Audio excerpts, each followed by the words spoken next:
नमस्कार, कैसे हैं आप सभी? अच्छे होंगे और मेरी क्लासेस को देख रहे होंगे, पसंद कर रहे होंगे। नहीं समझ आने पर कमेंट और लाइक और शेयर भी कर रहे होंगे और नहीं समझ आने पर अपने प्रश्नों को पूछ भी रहे होंगे।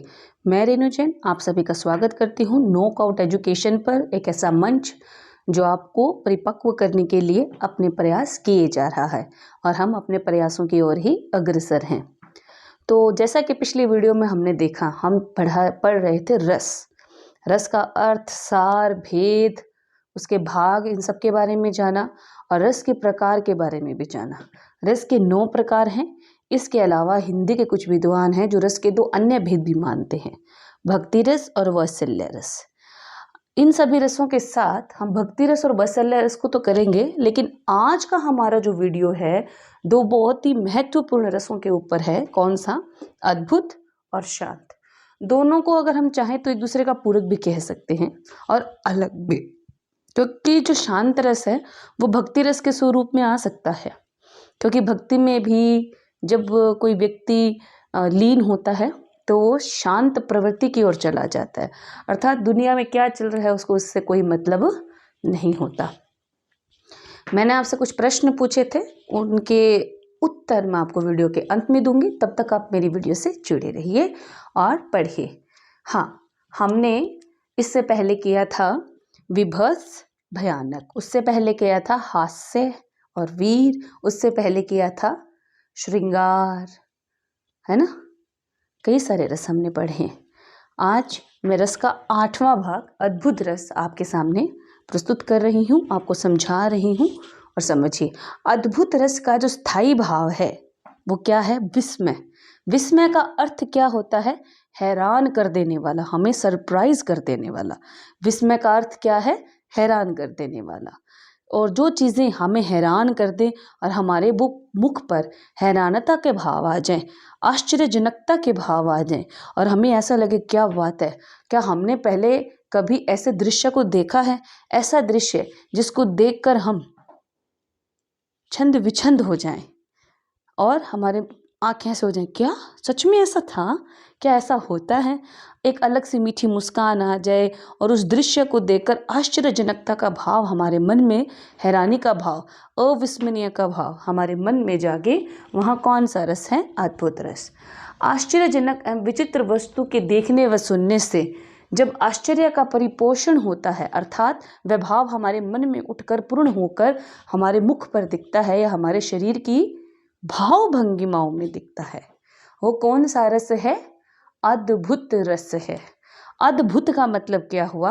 अविश्वसनीय, अविश्वसनीय, चमत्कारी, या एक ऐसा दृश्य या ऐसी कोई वस्तु या ऐसा कोई विचित्र व्यक्ति जिसकी वेशभूषा या जिसकी प्रकृति, जिसका वातावरण या वह स्थान की गरिमा अन्य चीज़ों से अलग हो, वो अपने आप में सबको हैरान कर देने वाला हो। उदाहरण के लिए देखें तो ताजमहल की सुंदरता 7 अजूबों में से एक है, लेकिन इसके जैसी सुंदरता विश्व की किसी अन्य इमारत में नहीं है। और जब ये चांदनी रात में हम इसको देखते हैं और जब ये चांदनी रात में अपने सफ़ेद संगमरमर के मार्बल के कारण चमकता है तो यह और भी अविश्वसनीय हो जाता है। बनाने वाले की कारीगरी की हम तारीफ करते हैं और सच में यह इमारत अविश्वसनीय है। इसके कई कारण हैं, जब हम इतिहास पढ़ेंगे, हिस्ट्री पढ़ेंगे, तब हम इसके ऊपर चर्चा करेंगे। अभी के लिए हम हिंदी पढ़ते हैं। तो बहुत सारी चीज़ें ऐसी हैं। गुजरात में सोमनाथ का मंदिर है, जो उसमें भगवान शिव का जो शिवलिंग है वो एक कमरे में ज़मीन से ऊपर है, ना ही छत के साथ है, ना ही दाईं ओर है ना बाईं ओर है, एकदम सेंटर में है। तो वह भी हैरान कर देने वाला है कि क्या उस समय में भी ऐसी अविश्वसनीय कारीगरी हो सकती थी। हाँ, तो बहुत सारी चीज़ें ऐसी हैं जो हमें अलग कर दें, हमें विस्मित कर दें, हैरान कर दें, हमारे लिए विश्वास करना कठिन हो। ऐसी विचित्र स्थिति को देखने पर जो भाव भंगिमा हमारे चेहरे पर आए, हमारे शरीर में प्रकट हो, वो कौन सा रस है? अद्भुत रस है। उदाहरण देखिए, उदाहरण कहाँ से है? श्री कृष्ण और माँ यशोदा के एक विवरण से, एक वृतांत से हमें प्राप्त होता है। सूरदास की लिखी हुई कविता है। अखिल भुवन चर अचर सब, हरि मुख में लखी मातु, चकित भई गद गद वचन, विकसित दृग पुलकातु। जहाँ भगवान कृष्ण के बालपन के बारे में हमें बताया है। जब वो बाल्यावस्था में होते हैं तो कई सारे चमत्कार करते हैं, जैसे शूर्पणखा उनको मारने आती है ना, तो उनका वध होता है। और शेषनाग जो है, कालिया नाग जो है, शेषनाग का कहते हैं कि रूप भी मानते हैं उनको। इसके ऊपर बहुत सारे विवाद हैं, हमारे लिए चर्चा का विषय नहीं है।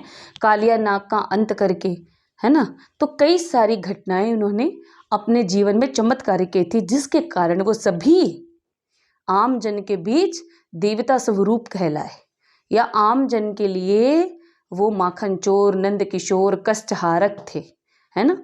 और बहुत छोटी सी आयु में उन्होंने बहुत कुछ अलग अलग चमत्कार किए, जो हमारे आम जन के लिए, या यूँ कहूँ कि हमारे लिए जैसे लोगों के तो माथे के ऊपर ही जाता है। तो ऐसे अविस्मरणीय घटनाएं जो हमें चकित कर दें, हैरान कर दें, या जिन पर विश्वास करना कठिन हो, मुश्किल हो, वो क्या कहलाता है? अद्भुत रस। इसका एक उदाहरण, अखिल भुवन चर अचर सब हरि मुख में लखी मातु, कि जब भगवान कृष्ण बहुत छोटे होते हैं और पूरे भवन में घूम रहे होते हैं, माँ यशोदा उनके पीछे होती है कि कान्हा माखन खा ले, कान्हा ये खा ले, कान्हा रुकना, और कान्हा को नहलाने धुलाने खिलाने पिलाने के लिए हमेशा उनके पीछे घूमती रहती है। उसी वक्त बाल कृष्ण दीवारों को कुचर कर चूर करके मिट्टी मुख में खा लेते हैं, और जैसे वो उस मिट्टी को मुख में खाते हैं, माँ यशोदा उन्हें देख लेती है और उसके कान पकड़ती है और बोलती हैं, चकित भई गद गद वचन विकसित दृग पुलकातु, खोल तेरा मुख खोल। अब भगवान कृष्ण थे, ब्रह्मांड के स्वरूप थे, है ना, और त्रिदेवों में एक देव थे, जिनकी छटा ही, जिनके अंदर ही ब्रह्मांड बसा है। जब उन्होंने अपना मुख खोला तो माँ यशोदा उनके मुख में ब्रह्मांड का वो विचित्र दृश्य देखकर, अविस्मरणीय दृश्य देखकर क्या हो गई? गदगद हो गई, खुश हो गई। और अंत में जब उन्होंने देखा, उनके मुख में मिट्टी के बजाय क्या है? पूरा ब्रह्मांड दिख रहा है, आकाश गंगा दिख रहे हैं, तारे दिख रहे हैं। ऐसा विचित्र और अविश्वसनीय दृश्य देखकर जब वो गदगद तो होती ही हैं, लेकिन बेहोश भी हो जाती हैं, हैरान भी हो जाती हैं कि क्या ये मेरा लल्ला है जो नन्हा सा बाल क्रीड़ाएँ करते हुए मुझे तंग करता है, सब जिसकी माखन चोर के नाम से शिकायत करते हैं, क्या ये मेरा वही लल्ला है? मन में एक बार भय के भाव उत्पन्न होते हैं, लेकिन फिर अपने पुत्र की चमत्कारिता को देखकर, उनके अलौकिक रूप को देखकर वो मन ही मन खुश भी होती हैं, पुलकित होती हैं, प्रसन्न होती हैं, गदगद हो जाती हैं कि यह अवश्य किसी न किसी बड़े कार्य के लिए इस धरती पर अवतरित हुआ है। तो वो कौन सा रस हुआ? जहाँ माँ बेटे का जो यहाँ विवरण है, वृतांत है, यहाँ दो रस आते हैं। एक तो वात्सल्य, जब माँ पुत्र के प्रति अपना भाव प्रकट करती है, और जब उसके मुख में पूरे ब्रह्मांड को देखती है मिट्टी की जगह, तो क्या है? हैरान होती है। तो वो कहाँ क्या कहलाता है? अद्भुत रस। अद्भुत रस का स्थायी भाव विस्मय, आश्चर्य, विस्मित व्यक्ति। आलंबन क्या आएगा? अद्भुत वस्तु या स्थान या अद्भुत व्यक्ति। उद्दीपन, जब उसके कारण उनके मन में वो भाव होते हैं। अनुभव, रोमांच होना, स्तंभ होना, और आंखें फाड़ कर देखने लग जाना। ठीक है, और इससे आश्चर्य का भाव पुष्ट होकर वो आश्चर्य का भाव हमें भी समझ में आ रहा है, महसूस हो रहा है, तो वहाँ कौन सा होगा? अद्भुत रस। सूरदास के दोहों को अगर आप पढ़ेंगे तो इस कविता का पूर्ण रूप आप देख सकते हैं। थोड़ा लगन लगाइए, साहित्य की ओर भी पढ़िए, अच्छी किताबें पढ़िए, कविताएं पढ़िए, कहानियाँ पढ़िए, बहुत सारे किस्से हैं दुनिया में जानने, सुनने, समझने के लिए, उनको पढ़िए। चलिए, मेरे ख्याल से अभी मैंने आपको जो अद्भुत रस पढ़ाया है वो आपको बहुत अच्छे से समझ में आया होगा। बहुत आसान है, क्योंकि कृष्ण के बारे में तो सब जानकारियाँ रखते हैं, कृष्ण को मानते भी बहुत लोग हैं, कृष्ण भगवान के भक्त भी बहुत हैं। जैसे भगवान श्याम कृष्ण के ही स्वरूप हैं, है ना। तो आपको बहुत अच्छे से ये समझ में आ गया है, और इसी के चलते बहुत अच्छे से आप समझ भी सकते हैं। शांत रस। शांत रस में क्या है? जहाँ संसार के प्रति, इस मेटेरियलिस्टिक वर्ल्ड के लिए हमारे मन में उचटता आ जाती है कि संसार कुछ नहीं है, इसमें कुछ नहीं रखा। जो है सीधा सा रास्ता है, अपने मन में रहो, अपने को जानो। इस संसार से दूर रहने की कामना आ जाती है, वैराग्य उत्पन्न हो जाता है, साधु भाव मन में आ जाता है। मन दुनिया के किस्सों से, कहानियों से, अगड़म बगड़म से, आसपास चल रही घटनाओं से उचट कर भगवान की ओर चल पड़ता है, या अन्य शांत रास्ते पर चल पड़ता है। वो अकेले में रहकर तपस्या की ओर चला जाता है, ध्यान की ओर चला जाता है और कहता है इस दुनिया से मुझे कुछ लेना देना नहीं। ऐसे भाव वैराग्य के रूप में, साधु भाव के रूप में हमारे अंतर मन में आते हैं।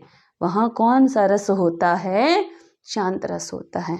यहाँ हम फिर से सूरदास की कविता का ही एक उदाहरण पढ़ेंगे, उनके दोहे का एक उदाहरण पढ़ेंगे। मेरो मन अनंत कहाँ सुख पावे। अर्थ बता देती हूँ पहले कि मेरा मन कहीं सुख नहीं पा रहा है। अनंत काल तक मैं अगर जीवित रहूं तो भी मेरा मन सुख नहीं पाएगा। जैसे उड़ी जहाज को पंछी, जैसे जहाज के ऊपर बैठा पंछी उड़कर वापस अपने स्थान पर यानी उसी जहाज पर आकर बैठ जाता है। सूरदास प्रभु कामधेनु तजी छेरी कौन दुहाए। उसी प्रकार सूरदास जिसके पास कामधेनु गायें हों तो वो तो छेरी को क्यों दुहेगा। दुहेगा मतलब दूध निकालने का काम करेगा। ठीक है, अब इसमें देखिए कितनी गहरी बात भगवान के प्रति कवि सूरदास ने कही है। सूरदास जी ने खुद के लिए यहाँ क्या कहा है कि मेरा मन अनंत काल तक, चिरकाल तक सुख नहीं पाएगा। क्यों? क्योंकि मेरा मन तो भगवान कृष्ण में रमा है, उनकी भक्ति में रमा है। जब तक उनके दर्शन ना पालूं तो मेरा मन कैसा है? उस पंछी की तरह है जो अपने जहाज से उड़कर पूरे आसमान की सैर तो कर लेता है, लेकिन वापस कहाँ आ जाता है? अपने उसी जहाज पर। इसी प्रकार मैं भी हूँ, इसी प्रकार मैं भी हूँ। मैं पूरे संसार के किस्से कहानियाँ सुनता हूँ, उनकी बातें सुन सकता हूँ, लेकिन वापस जब मैं इनका सार निकालता हूँ, उनके अर्थ को जानता हूँ, तो मैं अपने भगवान की ओर ही मुड़ जाता हूँ। फिर उन्होंने एक प्रतीकात्मक रूप में उदाहरण भी दिया। उन्होंने उदाहरण किसका दिया है? कामधेनु का। कामधेनु कौन है? जो सब मनोकामनाओं को पूर्ण कर दे, वो गाय। गाय को कामधेनु भी कहते हैं। और छेरी कौन दुहाए। तो यहाँ भगवान ने किसका उदाहरण दिया है? कामधेनु और छेरी का। वो कहते हैं जिसको कामधेनु मिल जाती है, अर्थात भगवान कृष्ण की कृपा प्राप्त हो जाती है, वो किसी अन्य जगह क्यों माथा मारेगा।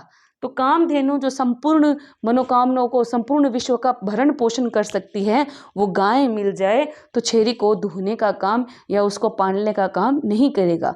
उसी प्रकार मेरा मन तो भगवान कृष्ण की भक्ति में रमा है, उनके अंदर रमा है, तो मैं तो उन्हीं की भक्ति में लीन हूँ, सर्वस्व त्यागने के लिए तैयार हूँ। तो मैं अन्यत्र कहीं क्यों भटकूं? मेरा रास्ता सीधा है। मैं कहीं भी जाऊं, मैं कृष्ण भक्त था और उनकी भक्ति में ही रमा रहूंगा। और जब उनके दर्शन मुझे मिल जाएंगे तो मैं अनंत काल के सुख को प्राप्त कर लूंगा। और वो अनंत काल का सुख कैसा होगा? उसका व्यक्ति की तरह होगा जिसके पास कामधेनु गाय हैं। कामधेनु गाय पाकर वो अपने आप को सौभाग्यशाली मानता है। उसी तरह मेरा मन भी अनंत काल तक सुख पाएगा जब मुझे भगवान कृष्ण की भक्ति में रास आए और मैं उनके दर्शन कर पाऊं। तो ऐसी भक्ति भावना और किसी के प्रति लगाव प्रकट हो, संसार से मोह खत्म हो जाए, संसार में कोई अर्थ ना रहे, आने जाने वाला हमें कुछ भी बताए पर हमारे मन पर, हमारे मस्तिष्क पर उसका कोई असर ना हो, वहाँ कौन सा रस होगा? शांत रस। ठीक है, समझ में आया? अद्भुत रस और शांत रस दोनों ही अपने आप में अलग हैं और दोनों ही बहुत प्यारे हैं। दोनों की छटा निराली है और दोनों ही अलग रूप से अपने आप को कहते हैं, दिखाते हैं। एक विस्मय से भर देता है, एक प्रेम भक्ति साधना से भर देता है। एक को पढ़कर हैरानी हमारे अंदर आती है और दूसरे को पढ़कर भक्ति और संसार से अलग रहने की कामना जाग जाती है। इसी प्रकार से हम भी अपने भाव जब अन्यत्र लोगों को बताते हैं तो अलग अलग रूप में जो हमारे भाव हैं, फीलिंग्स हैं, दूसरों तक पहुंचती हैं। तो वो किस तरह से हमसे कनेक्ट करते होंगे, जुड़ते होंगे, हमारी ओर आकर्षित होंगे, वो कार्य कौन करता है? ये सारे रस ही करते हैं। क्योंकि जब तक हमारे पास साधन नहीं होगा भावों को जगाने का, तो भाव हमारे मन में उत्पन्न नहीं होंगे तो हम किसी को भी अपनी भावाभिव्यक्ति नहीं कर पाएंगे, अभिव्यक्ति नहीं कर पाएंगे। तो अगर अपने अभिव्यक्ति को संज्ञान रूप में सब तक पहुंचाना चाहते हैं तो भावों के साथ अपना प्रदर्शन करें। आप देखिए बहुत अच्छे से आप जान पाएंगे, समझ पाएंगे और रसों का अच्छे से स्वाद लीजिए। सब्जियों का, फलों के रस का, खाने के रस का। रस कई प्रकार के हैं लेकिन हिंदी में हम भावपूर्ण रसों का प्रयोग करते हैं और इन रस के साथ साथ ही हमारी काव्य श्रृंखला भी पूर्ण होती है, हमारे भाव स्पष्ट होते हैं। और ये रस क्या है? साहित्य की आत्मा है। जिस तरह हमारे शरीर में आत्मा है और हम चल फिर पाते हैं, अगर आत्मा को निकाल दे तो शरीर क्या है? कुछ नहीं। इसी प्रकार साहित्य भी है, इसी प्रकार साहित्य भी है। साहित्य क्या है? हमारे लिए उस खाने के समान है जिसको खाकर हमारा शरीर हष्ट पुष्ट और स्वस्थ रहता है। इसी प्रकार मस्तिष्क और मन में तालमेल बनाने के लिए अच्छा साहित्य, किसी ने कहा भी है साहित्य क्या होता है? समाज का दर्पण होता है। अगर समाज अपने अच्छे बुरे को देखना चाहता है तो अपने से आगे और पीछे के समय के साहित्य को पढ़ ले, वो समझ जाएगा कि पहले की स्थिति क्या थी, अब की स्थिति क्या है और आने वाली स्थिति क्या हो सकती है। आने वाली स्थिति का अंदाजा, अनुमान लगा सकता है, वो साहित्य है। जो समाज का अवलोकन करता है वो साहित्य है। और साहित्य के दो भेद है, कौन कौन से? गद्य, पद्य। गद्य अर्थात गद्यांश, अनुच्छेद, निबंध। पद्य अर्थात कविताएं, दोहे, छंद, है ना। चलिए अब बारी है आपके प्रश्न की। मैंने प्रश्न पूछा था श्रृंगार रस की परिभाषा व अर्थ। तो सबसे पहले श्रृंगार के बारे में जानिए। श्रृंगार का मतलब क्या होता है? सजना संवरना, सजना संवरना और सजाना संवारना श्रृंगार का अर्थ है। और श्रृंगार रस हिंदी में क्या करता है? हिंदी की कविताओं को सजाता है, उस पर चार चांद लगाता है। श्रृंगार रस का स्थायी भाव क्या है? रति है। स्त्री पुरुष के बीच के संबंध को कौन दिखाता है? श्रृंगार रस दिखाता है। फिर आगे श्रृंगार रस के दो भेद हैं, कौन कौन से? संयोग श्रृंगार रस, वियोग श्रृंगार रस। संयोग का मतलब क्या होता है? मिलना, जुड़ना। वियोग का मतलब क्या होता है? बिछुड़ना। संयोग में प्रतीकात्मक भाषा का उदाहरण स्वरूप प्रयोग करते हुए जब कवि नायक और नायिका के मिलन को दिखाता है, जैसे मैंने उदाहरण दिया था, नायक क्या कहता है?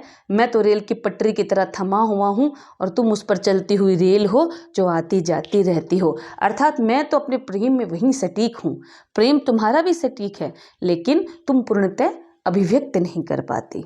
तो वो संयोग है जहाँ नायक नायिका से मिलने के लिए तड़प रहा है ना। और जब वो मिलने आती है कुछ क्षण के लिए वो शांत रहता है, प्रेम में डूबा रहता है और फिर नायिका को जाना पड़ता है, तो आती जाती रेल के बराबर हुई और वो तो वहीं बैठा उसका इंतज़ार करता है और उसके जाने के बाद भी उसके प्यार में खोया रहता है। तो वो रेल की पटरी सा थमा हुआ। जानबूझकर मैं वही सेम उदाहरण, सेम एग्जाम्पल रिपीट कर रही हूँ ताकि आपको समझने में आसानी हो। और वियोग में क्या होता है? किसी भी कारण से नायिका नायक को छोड़कर चली जाए या नायक नायिका को छोड़कर चले जाए, तब दोनों में से किसी भी एक की स्थिति ऐसी होती है कि वो तड़प उठते हैं, चिड़चिड़ापन आ जाता है, उग्रता आ जाती है और वो इस अपने बिछोह को मतलब सहन नहीं कर पाते और वो असहनीय दर्द से गुजर रहे होते हैं। उस वक्त उन्हें दुनिया से, किसी अन्य लोगों से, किसी भी चीज़ से कोई महत्व नहीं होता। वो उस प्रेमाग्नि में जल रहे होते हैं जिसको उनके अंदर उनके प्रेमी या प्रेमिका ने जगाया और अब उनसे दूर जा चुके हैं। किसी भी कारणवश दूर जा सकते हैं, मृत्यु पर भी दूर जा सकते हैं, किसी अन्य घटना के कारण भी एक दूसरे से बिछड़ सकते हैं, दूर हो सकते हैं। तब वो क्या कहते हैं कि मेरी आंखें तो हमेशा तुम्हें देखने के लिए तरसती हैं, जब देखो मेरी आंखों से नीर बहता रहता है। हे मेरी प्रेमिका, तुम कब मुझे मिलोगी, मेरे अंतर मन को शांत करोगी, अन्यथा मैं इस दुनिया में यूं ही बावल बनकर भटकता रहूँगा, ना जाने कितने दर्द यूं सहता रहूँगा। आ जाओ पास में, इस अग्नि को शांत करो, अन्यथा मैं इसी में तड़प तड़प कर मरता रहूँगा। ये संयोग और वियोग का है। एक बात और, श्रृंगार रस को रसों का राजा कहा जाता है। जैसे फलों का राजा आम है, सब्जियों का राजा आलू है, उसी प्रकार रसों का राजा कौन है? श्रृंगार रस है। इसे रस राज भी कहते हैं। तो कैसा लगा मेरा ये वीडियो आपको? मुझे लाइक, कमेंट और शेयर करके बताइए और सब्सक्राइब कीजिए मेरे चैनल नॉकआउट एजुकेशन को, जो हमेशा आपके लिए तैयार है। मेरे द्वारा पूछे गए प्रश्न के उत्तर देते रहिए, क्योंकि मेरी प्रतियोगिता हिंदी व्यक्तित्व अभी भी चालू है, शुरू है। जितने आप उत्तर देंगे उतने ही जवाब मैं बोलूँगी। तो इसी के साथ मैं रेणु जैन आपसे मिलती हूँ अगली वीडियो में। रस अभी पूर्ण नहीं हुए हैं। रस के अभी 2 अन्य भेद भक्ति और वात्सल्य पड़े हैं। बहुत ही प्यारे रस हैं और वात्सल्य तो बहुत ही सुंदर और महत्वपूर्ण है। आपको भी बहुत आनंद आएगा पढ़ के। तो इसी के साथ मेरी अगली वीडियो के लिए आप मुझसे जुड़े रहिए, मेरे चैनल को सब्सक्राइब कीजिए, सब तक पहुंचाइए, लाइक कीजिए, कमेंट कीजिए, शेयर कीजिए और मुझे बताइए। मैंने कुछ पूछा था कि आपके जीवन में कहाँ वीर रस आया है, तो आप मुझे अपना छोटा सा विवरण 4 से 5 पंक्तियों में कमेंट बॉक्स में लिखकर भेजिए। मुझे भी पता लगे किस किस के जीवन में वीर रस कहाँ कहाँ रहा है। इसी के साथ मैं रेणु जैन आप सभी का बहुत बहुत धन्यवाद करती हूँ कि आप मुझे सुनते हैं, देखते हैं, समझते हैं और अपने उत्तर देने का प्रयत्न भी करते हैं। मुझे बहुत अच्छा लगता है जब आप मेरी वीडियो पर कमेंट करते हैं, लाइक करते हैं। धन्यवाद।